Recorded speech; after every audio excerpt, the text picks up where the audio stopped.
You've tried everything: white noise, blackout curtains, night lights, endless walkbacks, even co-sleeping, but your toddler still wakes up in the middle of the night. You're exhausted, you're frustrated, and you're starting to think maybe this is just your life now, but it does not have to be. In this episode, I'm going to walk you through 5 proven steps that can help your kiddo sleep straight through and stop waking you up. These are the exact steps that I've used to help thousands of moms go from "I'm sleeping on my kid's floor" to "how come I feel so well rested?" Let's get into it.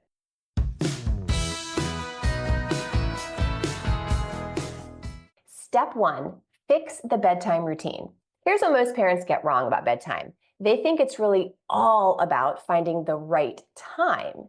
And while that is very important, I talk a lot about that, what's also really important is how your child gets to sleep. So think of bedtime like landing a plane. You don't just nosedive into sleep, you have to gradually descend. And that's why a consistent, real predictable wind down bedtime routine is essential. Now, this routine really only needs to last like 15 or 20 minutes. It can be longer if you wanted to, but it really doesn't have to be. The routine should follow the same handful of steps every single night, no matter who is putting your kiddo to bed.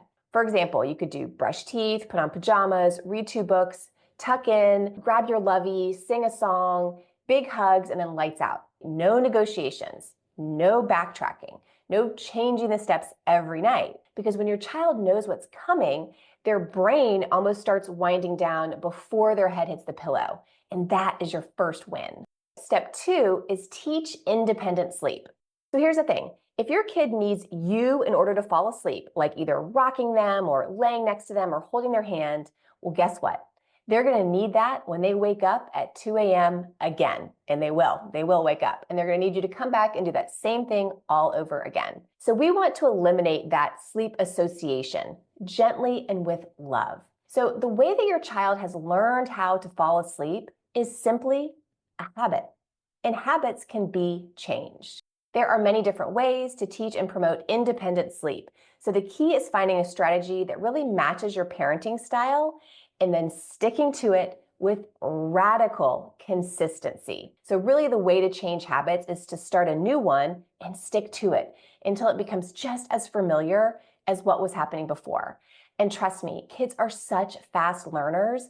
So the better that you stick to the new plan, the more consistent you are, the faster they're going to get comfortable sleeping without you. Step 3 is know your child's wake up triggers. So this is the part that I feel like parents tend to forget sometimes, but if you're seeing night wakings frequently, then they aren't random. They're not. Something's triggering them. And if you don't identify the cause, then you're not going to be able to fix it. Okay, you're not going to be able to really solve it for good. So here are the 3 biggest offenders that I see. So the first one is overtiredness from a bedtime that is too late. The second are sleep associations tied to bedtime, which is what we just talked about, like needing a parent in order to fall asleep. The third thing is inconsistent parental response to those wake ups. So you've really got to look at their bedtime and make sure that they're falling asleep at the right time. You also need to make sure they're falling asleep independently, and that if they do wake up, each time it's handled in the same boring manner by whoever responds. So when you fix the trigger, the wake-ups start to disappear. Step 4 is respond strategically. So this is kind of like what I just mentioned a second ago, but how you respond to your kid's wake up in the middle of the night matters just as much as what you do at bedtime. So if your child wakes up and you're always bringing them into your bed, well, guess what? You just rewarded that wake up. You're literally teaching your child, when I cry in the middle of the night, I get to go sleep with mom. And guess what? That sounds pretty great to your kid. So instead of having that happen, use a consistent, pre-planned, boring response. And you've got to think about this ahead of time so you're not making these decisions at 2 a.m. But this could look like walking your kid back to their room with minimal interaction. It could be a really brief check-in where you say something like, "It's nighttime, back to sleep." Something very simple. And you really want to avoid extended periods of like cuddling or rocking. And you also want to avoid turning on the lights. You want to keep it dim and dark, having your main goal of getting them back to their room and back to sleep. And doing this, it's not about being cold. It's about being clear. If your child knows that every night at 2 a.m. the rules are going to change and something different's going to happen, maybe they get to sleep with you. Maybe dad's going to sleep with them. Maybe they're going to get 4 books read to them. They're going to test that every single night. So if you can be consistent and calm, then they're going to learn to sleep through the night once they learn that nothing exciting happens at 2 a.m. Number 5, protect their sleep environment. So sometimes the night wakings have less to do with your child's behavior and more to do with their environment. I'd say most of the time it's behavior, but it's important to check this as well. So ask yourself, is their room too hot or too cold?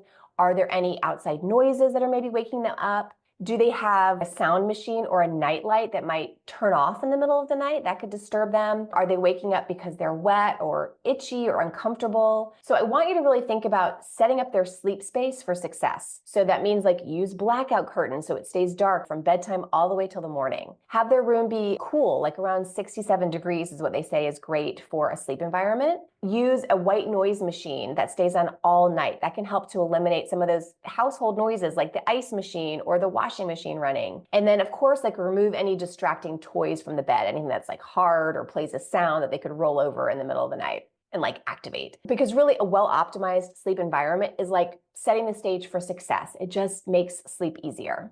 So there you have it. That's your 5-step blueprint for ending night wake-ups. Establish a consistent bedtime routine.